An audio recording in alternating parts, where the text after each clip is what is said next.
Hello guys, welcome to my YouTube channel banking lessons. आज की इस वीडियो में हमसे बात करने वाले हैं axis bank zero balance account के बारे में। एक्सिस बैंक भी आपको जीरो बैलेंस अकाउंट ऑफर करता है एंड ये जो एक्सिस बैंक का जीरो बैलेंस अकाउंट है इसको सहज सेविंग अकाउंट का नाम दिया गया है। एंड आज की इस वीडियो में हम सब एक्सिस बैंक के सहज सेविंग अकाउंट के बारे में, जो कि एक जीरो बैलेंस अकाउंट है, उसके बारे में बिल्कुल डिटेल में बात करने वाले हैं कि इसकी क्या क्या फैसिलिटीज़ हैं, क्या क्या बेनिफिट्स आपको दी जाती हैं, इसके अलावा क्या क्या आपसे हिडन चार्जेस यहाँ पे लिए जाते हैं, सबके बारे में हम सब यहाँ पे डिटेल में बात करने वाले हैं, जिससे आपको ये आइडिया लग जाएगा कि आपको इस बैंक में ये सहज सेविंग अकाउंट खोलना चाहिए या नहीं खोलना चाहिए। सो वीडियो काफी इंपॉर्टेंट होने वाला है, इस वीडियो को पूरा देखिएगा एंड अगर आपको वीडियो पसंद आए तो वीडियो को लाइक करें, शेयर करें एंड हमारे चैनल को जरूर सब्सक्राइब करें। सबसे पहले हम सब बात कर लेते हैं सहज सेविंग अकाउंट में इनिशियल फंडिंग आपको 500 रुपीज़ की करनी पड़ेगी। चाहे आप मेट्रो सिटीज़ में रहते हो, अर्बन एरिया में रहते हो, सेमी अर्बन में रहते हो या रूरल एरिया में रहते हो, अगर आप किसी भी एरिया से हो तो भी आपको यहाँ पे 500 रुपीज़ इनिशियल फंडिंग करनी पड़ेगी। लेकिन मैंने अभी आपको बोला कि एक जीरो बैलेंस अकाउंट है, सो इनिशियल फंडिंग कैसी। लेकिन ये है कि आपको सहज सेविंग अकाउंट जब आप खुलवाने जाओगे देन आपको यहाँ पे 500 रुपीज़ की इनिशियल फंडिंग करनी पड़ेगी अकाउंट खोलते समय। जैसे ही आपका अकाउंट ओपन हो जाएगा 10 मिनट बाद, 5 मिनट बाद आप ये 500 रुपये निकाल सकते हो एंड उसके बाद जो आपका अकाउंट है as a zero balance account ये आपका काम करेगा। मिस उसके बाद आप लाइफ टाइम एक भी रुपये ना रखो तो भी आपका अकाउंट में कोई भी दिक्कत नहीं आएगा। ये एक तरह से एक जीरो बैलेंस अकाउंट बन जाएगा। इसके बाद अगर बात करें यहाँ पे रिक्वायर्ड डॉक्यूमेंट्स की, कि जब आप ये अकाउंट खुलवाने जाओगे देन आपको कौन कौन से डॉक्यूमेंट्स की रिक्वायरमेंट होगी, देन आपको अपना फोटो ले जाना पड़ेगा, पासपोर्ट साइज फोटो, इसके अलावा पैन कार्ड आपके पास होना चाहिए, आधार कार्ड होना चाहिए एंड एक फ़ोन नंबर आपके पास होना चाहिए। सो ये कुछ बेसिक्स डॉक्यूमेंट्स है जो कि आपको रिक्वायरमेंट होगी अकाउंट को खोलते समय। एंड अब हम सब बात कर लेते हैं एक्सिस बैंक सहज सेविंग अकाउंट में जब आपको डेबिट कार्ड दिया जाता है उसके क्या क्या चार्जेस लगते हैं उसके बारे में हम सब बात कर लेते हैं। पहला तो ये, जब आप ये अकाउंट खुलवाओगे आपको यहाँ पे रुपए की तरफ से प्लेटिनम डेबिट कार्ड देखने को मिल जाता है। अगर इसके इशू चार्ज की बात करें, मीन जब आप अकाउंट खुलवाते हो देन आपको जो डेबिट कार्ड दिया जाएगा उस वक्त आपको RS 250 रुपीज़ प्लस GST पे करना पड़ेगा। इसके अलावा एनुअल चार्जेस की बात करें कि आपको फिजिकल डेबिट कार्ड के लिए एनुअली कितना रुपये देना पड़ेगा, सो RS 100 रुपीज़ प्लस GST आपको यहाँ पे पर एनम पे करना पड़ेगा। इस अकाउंट में आपको वर्चुअल डेबिट कार्ड का ऑप्शन मिल जाता है, लेकिन वो तब तक ही रहता है जब तक आपके पास फिजिकल डेबिट कार्ड नहीं आता है। मींस जब आप ये अकाउंट खुलाओगे आपको वर्चुअल डेबिट कार्ड का ऑप्शन मिलेगा, लेकिन 7 से 8 दिन बाद जब आपके घर पे वेलकम किट आएगी उसमें आपका फिजिकल डेबिट कार्ड रहेगा। जैसे ही एक बार आपको फिजिकल डेबिट कार्ड मिल जाएगा उसके बाद जो आपका वर्चुअल डेबिट कार्ड है वो ऑटोमेटिकली डीएक्टिवेटेड वहाँ पे कर दिया जाएगा। एंड अब हम सब बात कर लेते हैं ट्रांजेक्शन चार्जेस के बारे में। अगर आप ट्रांजेक्शन करने के लिए एक्सिस बैंक का ही ATM यूज कर रहे हो देन आपको मंथली यहाँ पे 5 फ्री फाइनेंशियल ट्रांजेक्शन देखने को मिलेंगे एंड इसके अलावा अनलिमिटेड एंड फ्री आपको नॉन फाइनेंशियल ट्रांजेक्शन देखने को मिल जाएंगे। फाइनेंशियल ट्रांजेक्शंस वो होते हैं जिसमें आप ATM से जाकर कैश विड्रॉ करते हो एंड नॉन फाइनेंशियल ट्रांजेक्शंस वो होते हैं जिसमें आप बैलेंस इंक्वायरी करते हो, मिनी स्टेटमेंट करते हो या अदर जो भी चीज़ें करते हो कैश विड्रॉ के अलावा, वो सारे आपके नॉन फाइनेंशियल ट्रांजेक्शंस में आते हैं। तो अगर आप एक्सिस बैंक का ATM यूज कर रहे हो देन आपको जो नॉन फाइनेंशियल ट्रांजेक्शंस है वो आपको अनलिमिटेड मिलेंगे, उस पर कोई भी चार्जेस नहीं लगेंगी। लेकिन कैश विड्रॉ करने के लिए मींस जो फाइनेंशियल ट्रांजेक्शंस है वो आपको मंथली सिर्फ 5 दिए जाएंगे फ्री। अगर ये 5 फ्री ट्रांजेक्शन आपके खत्म हो जाते हैं देन उसके बाद भी अगर आप ट्रांजेक्शन करते हो देन आपको पर ट्रांजेक्शन पे RS 20 रुपीज़ वहाँ पे करना पड़ेगा।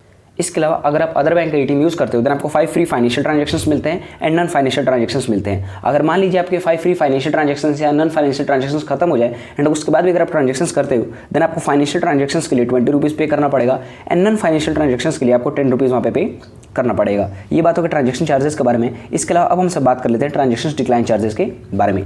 ट्रांजेक्शन डिक्लाइन तब होता है जब आपके मान लीजिए अकाउंट में पैसे नहीं है, इनसफिशिएंट फंड है, फिर भी आप जाकर वहाँ पे कैश विड्रॉ करते हो ATM से एंड वहाँ पे दिखाता है ट्रांजेक्शन डिक्लाइन, उसके लिए भी आपका चार्ज यहाँ पे कट किया जाएगा बैंक द्वारा, जो कि होगा RS 25 rupees per transaction. Means अगर आप मान लीजिए आपके अकाउंट में 1 भी रुपये नहीं, आप बार बार ट्रांजेक्शन वहाँ पे कर रहे हो देन पर ट्रांजेक्शन आपके 25 रुपीज़ वहाँ पे कट किए जाएंगे। इसके अलावा अब हम सब बात कर लेते हैं फंड ट्रांसफर के बारे में, जिसका बिल्कुल ध्यान से सुनिएगा। पहला तो ये आपको यहाँ पे NEFT RTGS ये दोनों ही सर्विसेज बिल्कुल फ्री मिल जाती है, इस पर कोई भी चार्ज आपसे नहीं लिया जाता है। एंड वही बात करें IMPS के लिए तो यहाँ पे इसके लिए कुछ लिमिट यहाँ पे सेट की गई है। अगर आप 1000 तक पेमेंट करते हो IMPS के थ्रू देन आपको यहाँ पे 2.5 रुपीज़ पर ट्रांजेक्शन पे करना पड़ेगा। वहीं बात करें अगर आप 1000 से लेकर 1 लाख के बीच में पेमेंट करते हो IMPS के थ्रू देन आपको 5 रुपीज़ पर ट्रांजेक्शन यहाँ पे करना पड़ेगा। वहीं अगर आप 1 लाख से लेकर 5 लाख के बीच में करते हो IMPS देन आपको यहाँ पे 10 रुपीज़ पर ट्रांजेक्शन पे करना पड़ेगा। अगर आप 10 लाख से भी ज़्यादा करते हो तो भी आपको यहाँ पे 10 रुपीज़ तो पे करना ही पड़ेगा। अगर बात करें UPI का तो आप पर डे 10 UPI कर सकते हो एंड मंथली का बात करें तो आप 60 UPI यहाँ से कर सकते हो। जब आपका अकाउंट खुलेगा जो आप UPI बनाओगे देन उसके एक दिन में आप मात्र 5000 तक पेमेंट कर सकते हो, वो भी सिर्फ एक बार। उसके बाद 1 से 2 दिन के लिए जो आपका अकाउंट है वो फ्रीज कर दिया जाएगा एंड उसके बाद आप उसको यूज़ कर सकते हो, जिसमें आपको डेली 10 UPIs फ्री मिलेंगे और उसके बाद आपको मंथली यहाँ पे 60 UPIs आप कर सकते हो। सो ये बात हो गया फंड ट्रांसफर के बारे में। इसके अलावा अब हम सब बात कर लेते हैं इंटरेस्ट रेट के बारे में। अगर बात करें एक्सिस बैंक के सेविंग अकाउंट में तो इसमें आपको 3% से लेकर 3.5% पर एनम के बीच में आपको सेविंग अकाउंट पे इंटरेस्ट रेट दिया जाएगा।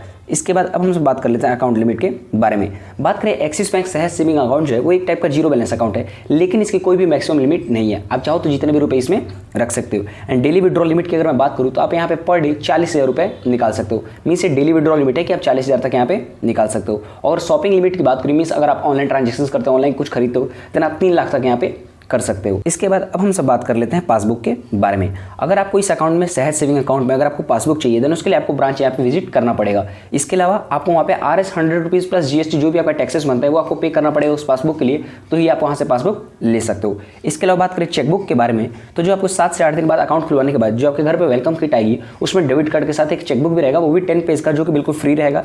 इसके अलावा अगर आप इसके बाद भी चेकबुक मंगवाना चाहते हो देन आपको 20 पेज का वहाँ पे चेकबुक मिलेगा, जिसके लिए आपको वहाँ पे 100 रुपीज़ प्लस GST आपको वहाँ पे करना पड़ेगा। इसके बाद अब हम सब बात कर लेते हैं हिडन चार्जेस के बारे में, जो कि इस अकाउंट में भर भर के हिडन चार्जेस आपको दिए गए हैं। मींस बहुत सारे चार्जेस आपसे यहाँ पे लिए जाते हैं, वो मैं आपको सारे यहाँ पे समझा देता हूँ। पहला है अकाउंट क्लोजर के नाम पे। अकाउंट क्लोजर का मतलब ये है कि आप अकाउंट यहाँ पे बंद करवाना चाहते हो।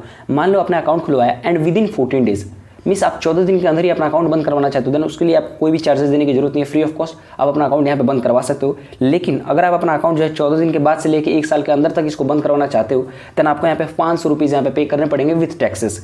इसके अलावा अगर आप 1 साल के बाद अपना अकाउंट बंद करवाना चाहते हो देन फ्री ऑफ कॉस्ट आप उसको यहाँ पे बंद करवा सकते हो। सो अगर आप अकाउंट बंद करवाने का सोच रहे हो देन 1 साल से पहले उसको ना करवाएं, क्योंकि अगर आप 1 साल से पहले उसको करवाते हो देन आपको यहाँ पे 500 रुपीज़ पे करना पड़ेगा। इसके बाद अब हम सब बात कर लेते हैं विड्रॉ एंड डिपॉजिट लिमिट के बारे में।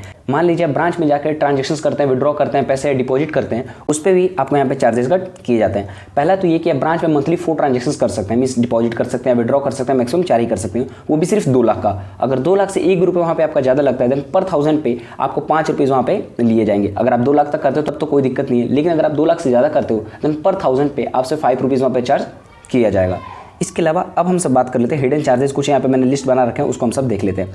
अगर आप फिजिकल स्टेटमेंट चाहते हो ब्रांच के थ्रू देन आपको वहाँ पे 100 रुपीज़ पे करने पड़ेंगे। इसके अलावा SMS फैसिलिटी के लिए जो SMS अलर्ट फैसिलिटी रहता है उसके लिए आपको मंथली 5 रुपीज़ वहाँ पे कट किए जाएंगे। इसके अलावा अगर आप एड्रेस कन्फर्मेशन करवाना चाहते हो देन आपको 100 रुपीज़ यहाँ पे करना पड़ेगा। फोटो अटेस्टेशन के लिए 100 रुपीज़ एंड सिग्नेचर वेरिफिकेशन के लिए भी आपको 100 रुपीज़ यहाँ पे देना पड़ेगा। सो ये कुछ हिडन चार्जेस है जो कि आपको जानना जरूरी थी, वो मैंने आपको यहाँ पे समझा दिया है। इसके अलावा अब हम सब बात कर रहे थे अकाउंट ओपनिंग के बारे में। अब आप ये सोच रहे होंगे इस अकाउंट को ओपन ऑनलाइन कर सकते हैं या नहीं, इसके लिए ब्रांच विजिट आपको करना पड़ेगा। सो अगर आप कहीं भी यूट्यूब पे देख रहे हो, कहीं भी देख रहे हो, कोई आपको बोल रहा है कि सहज सेविंग अकाउंट जो एक्सिस बैंक का जीरो बैलेंस अकाउंट अगर आप इसको ऑनलाइन खोल सकते हो, सो ये बिल्कुल गलत है, क्योंकि इस अकाउंट को आपको ब्रांच विजिट करके ही खोलना पड़ेगा। इसका कोई भी प्रोसेस नहीं है कि आप इसको ऑनलाइन खोल लो, आपको अपने नियर बाई ब्रांच में विजिट करना पड़ेगा। जो भी मैंने आपको डॉक्यूमेंट्स बताते थे, फोटो, पैन कार्ड, आधार कार्ड, फोन नंबर, ये सारे ही आपको वहाँ पे लेके जाने पड़ेंगे। बेसिक जो आपके डिटेल्स हैं वहाँ पे देने पड़ेंगे, तो ही आप ब्रांच के थ्रू इस अकाउंट को खुलवा सकते हो। एंड होप करता हूँ आपको वीडियो पसंद आई होगी तो वीडियो को लाइक करें, शेयर करें एंड हमारे चैनल को जरूर सब्सक्राइब करें। Thank you.